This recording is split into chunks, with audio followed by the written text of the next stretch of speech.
Hello students, welcome to my channel Vikas Education Point. Students, today I will teach you class 9th Social Science Democratic Politics worksheet 87 given by Directorate of Education GNCT of Delhi.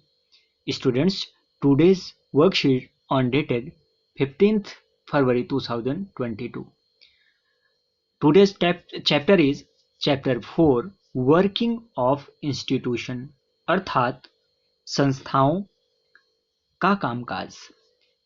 Students, let's read, understand and answer the given question. आइए पढ़ते हैं, समझते हैं और प्रश्नों के उत्तर लिखते हैं. विद्यार्थियों, in our country the government at the national level is called the central government और the union government and the institutions which play major role in the important decisions of central governments are.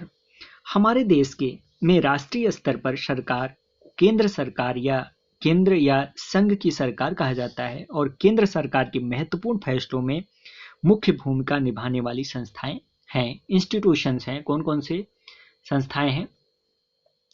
Parliament, legislative for making law. Parliament अर्थात विधायिका, जो कि legislative है for making law, कानून बनाने की वाली संस्था है. एग्जीक्यूटिव है इन्फोर्समेंट लॉ अर्थात कार्यपालिका है जो कि कानून का पालन कराने वाली है. जुडिशरी अर्थात न्यायपालिका, ये है रिव्यू ऑफ लॉ अर्थात कानून की समीक्षा करने वाली संस्था है. विद्यार्थियों, आइए आगे देखते हैं. Students, need for political institutions अर्थात राजनीतिक संस्थाओं की आवश्यकता, इसके बारे में देखते हैं. Government has the responsibility to provide security, education, health facilities to their citizens अर्थात सरकार पर नागरिकों की सुरक्षा, शिक्षा और स्वास्थ्य सुविधाएं मुहैया कराने की जिम्मेदारी होती है. They collect tax and spend on army, police and other department works अर्थात वह कर या टैक्स इकट्ठा करके सेना, पुलिस तथा विकास कार्यों में खर्च करती है. These works are done by different institutions so that democracy can work for betterment and all the officials concerned may participate in decision making. अर्थात इस तरह के कामों को विभिन्न संस्थाओं द्वारा किया जाता है ताकि लोकतंत्र ठीक से काम कर सके और बड़े फैसले लेने में देश की सभी प्रमुख अधिकारी शामिल हो सके. ठीक है, आइए. Those who takes decision in their institutions अर्थात इन संस्थाओं के निर्णय लेने वाले प्रमुख अधिकारी कौन से हैं, आइए इसके बारे में देखते हैं. President, who is formally the highest authority of the country अर्थात राष्ट्रपति, जो कि औपचारिक रूप से देश का सबसे बड़ा अधिकारी होता है. And next is prime minister अर्थात प्रधानमंत्री. The prime minister on behalf of the government use the power and recommends leaders to the president for the appointment as minister अर्थात सरकार की ओर से अधिकांश अधिकारों का इस्तेमाल करता है. कौन? प्रधानमंत्री. तथा अन्य मंत्रियों की नियुक्ति में राष्ट्रपति की सिफारिश करता है. एंड नेक्स्ट है पार्लियामेंट. पार्लियामेंट का मतलब है बच्चों संसद. The parliament consist of the president, the Lok Sabha and the Rajya Sabha. President is not a member of any of the two houses but the law enacted by the parliament is enforced only after his consent. अर्थात राष्ट्रपति लोकसभा और राज्यसभा को मिलाकर बनती है. कौन? संसद राष्ट्रपति, लोकसभा और राज्यसभा को मिलकर के बनती है.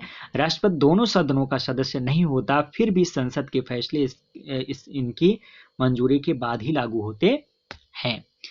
एंड नेक्स्ट देखते हैं बच्चों, लोकसभा वर्सेस राज्यसभा अर्थात लोकसभा और राज्यसभा. लोकसभा बनाम राज्यसभा, इसको देखते हैं बच्चों. In our constitution the Rajya Sabha has certain special rights with respect to the state अर्थात हमारे संविधान में राज्यसभा को राज्यों के संबंध में कुछ विशेष अधिकार प्राप्त हैं, but in most other case Lok Sabha has the highest right, let's see how. लेकिन अन्य अधिकतर मामलों में सर्वोच्च अधिकार लोकसभा के पास है, आइए देखें कैसे। If there is the differences of opinion between the two houses in passing any general law, then the opinion of the Lok Sabha matters।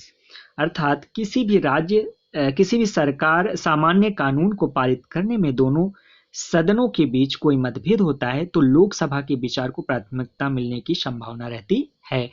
In money matters, the budget or law passed by the Lok Sabha or the law can be returned by the Rajya Sabha only for 14 days and can only give suggestions while the Lok Sabha has the right to accept or not those suggestions।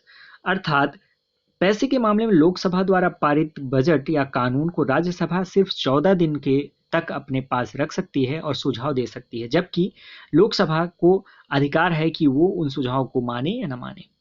And next है the Lok Sabha controls the council of minister. अर्थात सबसे बड़ी बात यह है कि लोकसभा मंत्री परिषद को नियंत्रित करती है। Only that persons can become a prime minister who is the leader of the majority party in the Lok Sabha.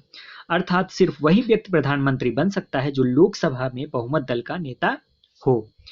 If more than half of the members of the Lok Sabha has no trust to council of ministers, then all the ministers including prime minister will have to resign।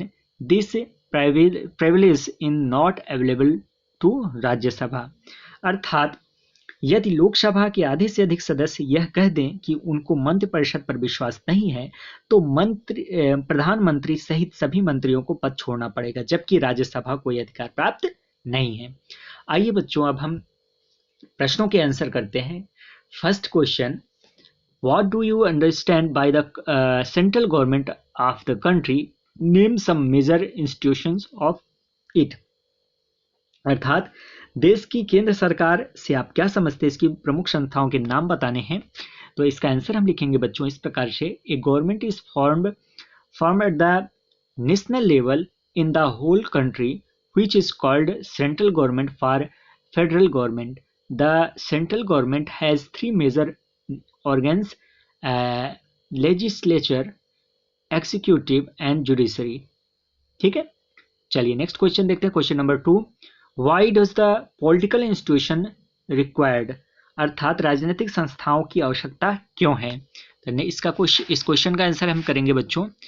Political institution are necessary for the success of democracy, for the development of the country, for the maintenance of the people, equality, freedom and law and order। ठीक है, and next question देखते हैं बच्चों। Question number 3 है, who play major role in taking the main decision of the political institutions। अर्थात राजनीतिक संस्थाओं के प्रमुख निर्णय लेने में कौन कौन अपनी भूमिका निभाते हैं। तो इसका आंसर हम करेंगे बच्चों, क्वेश्चन नंबर 3 का आंसर हम करेंगे, president, prime minister, cabinet minister and the parliament play the major role in taking major decision in the political institutions. ठीक है, एंड नेक्स्ट क्वेश्चन है, क्वेश्चन नंबर 4 है बच्चों, what is the differences between the Lok Sabha and Rajya Sabha, explain करना है। तो इसका answer हम लिखेंगे बच्चों, लोकसभा और राज्यसभा में क्या अंतर है इसको वर्णन करना है। तो इसको इस प्रकार से हम लिख लेंगे बच्चों। Differences between Lok Sabha and Rajya Sabha, Lok Sabha is the lower house while the Rajya Sabha is upper house, and Lok Sabha is the temporary house while Rajya Sabha is a permanent house. Lok Sabha is more influential while Rajya Sabha is less power. ठीक है, आप यहाँ से क्वेश्चन लिख सकते हैं आंसर इसके, या फिर आप चाहें तो क्वेश्चन नंबर 4 का आंसर आप यहाँ से भी लिख सकते हैं। ये आपका क्वेश्चन नंबर 4 का आंसर हो जाएगा। ठीक है, चाहो तो यहाँ से पूरा। ठीक है, तो ये था आज का हमारा वर्कशीट बच्चों।